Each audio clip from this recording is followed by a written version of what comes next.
Hey everyone, today we are at the trailhead of the Huron Shores Trail, a part of the vast Trans-Canada Trail, which Harry and I are trying to complete. It's the longest hiking trail in the world, running for a rather daunting 28,000 kilometers.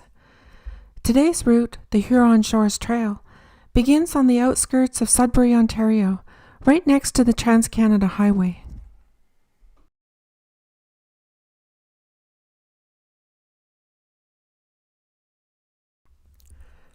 Although we're within Sudbury's city limits, the trail keeps us away from downtown. There is an alternate Canadian trail route that leads right into Sudbury, but that's a journey for another day.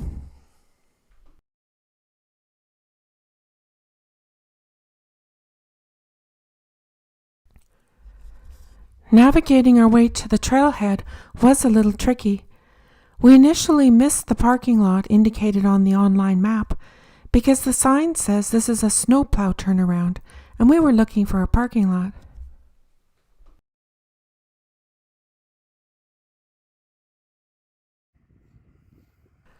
So before we get started, we want to express our gratitude to all of you who've supported us with likes, subscriptions, and kind comments. Your support means the world to us. And if you enjoy hiking, cycling, and seeing Canada from a unique perspective, you're in the right place. We upload every week. If that is of interest to you, please subscribe to our channel and hit the notification bell so you never miss an upload.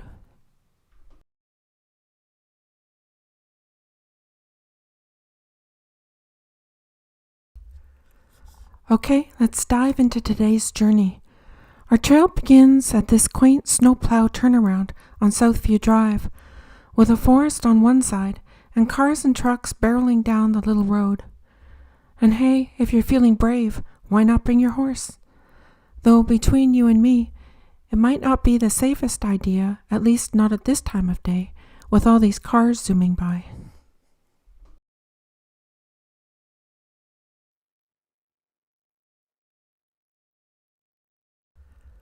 Just a stone's throw from the trailhead, there is an option for hikers to take a path winding through the woods, also part of the Trans-Canada Trail system. That path is the City of Greater Sudbury West Area Trail. It reconnects with the Huron Shores Trail in about 7.5 kilometers. But we're going to keep it simple and stay on the Huron Shores Trail, which is 367 kilometers long and ends in Sault Ste. Marie. Today we're following the trail to Espanola, about 68 kilometers, where we'll have our first pit stop on the trail.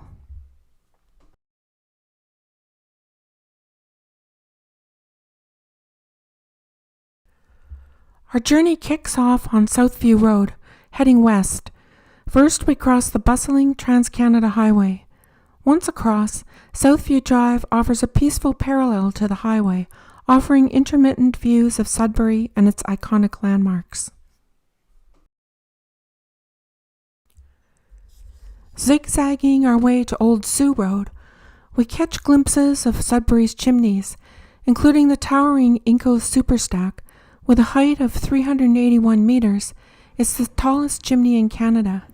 It's also the second tallest freestanding structure of any type in Canada, just behind the CN Tower.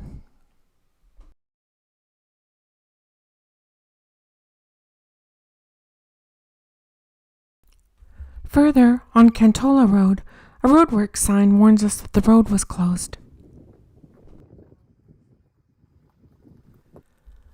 Following the trail markers along Michaela Road, we're treated to scenic views of Junction Creek and vibrant rock formations.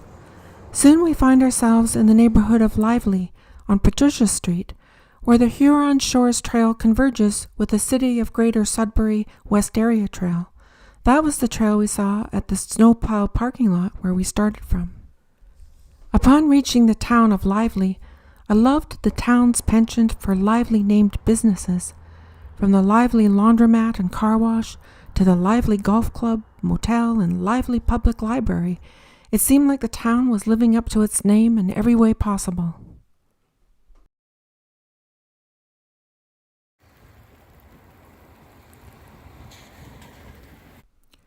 And then the rain came, and our adventure takes on a new complexion. though the allure persists. Arriving at Old Sioux Road, the road morphs into a rough gravel pathway. With the rain creating a muddy terrain, we decide to dismount and proceed on foot.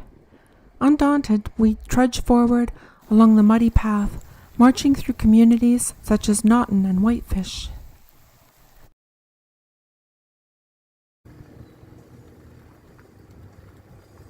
In the Naughton area, more navigational discrepancies add a dash of excitement to our adventure.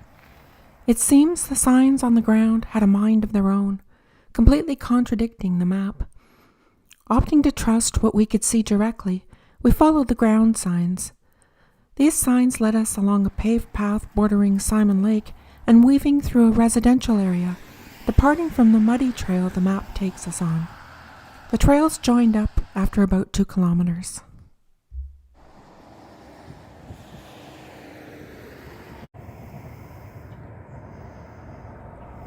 Crossing the bridge over Vermilion River, we were separated from motorized traffic by a sturdy chain-link fence.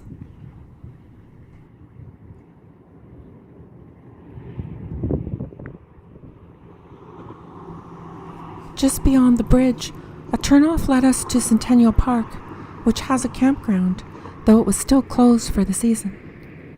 Nevertheless, we could walk around and discovered a boat launch and a mysterious walkway that led to the remnants of an old steel truss bridge and a distant view of Centennial Falls.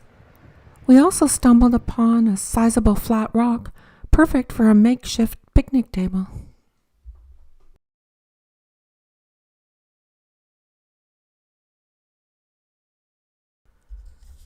Our journey took us through the town of Whitefish before leading us into the wetlands along Highway 3 and Fairbanks Lake Road. I spotted a lone sandhill crane roaming through a farmer's field. These birds stand tall at up to 1.2 meters, with a wingspan stretching 2 meters wide. Most of the world's sandhill crane population breeds right here in Canada. On a sunnier day during our return trip a few days later, we revisited some of the cycling routes, capturing scenes in bright sunlight, while our first photos have the moody ambiance of cloudy or rainy weather.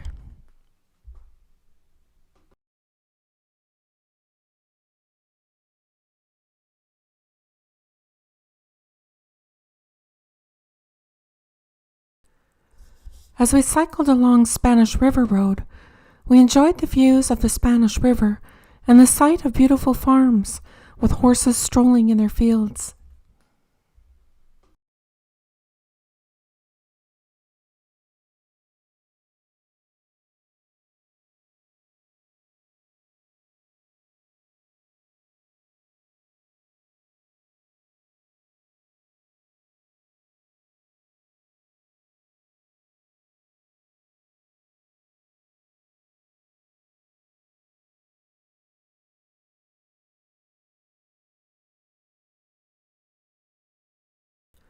However, as we approached the town of Narn Center, our peaceful ride took a turn.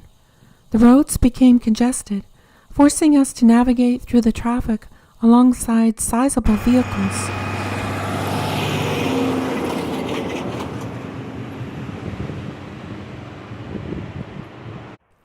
And just when we thought it couldn't get any more hectic, the trail directed us onto Highway 17. This vital stretch of road, part of the Trans-Canada Highway in Ontario, serves as a crucial link between the eastern and western regions of Canada. Despite the presence of a designated bike lane, sharing the road with fast-paced traffic is far from ideal.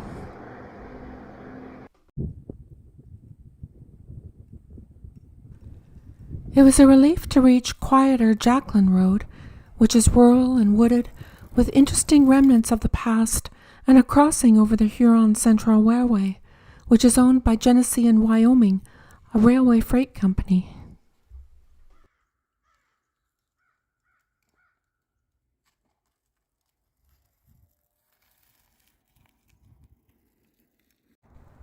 At last, we cycled the final kilometer along Highway 6 into Espanola, our pit stop for this leg of the Huron Shores Trail.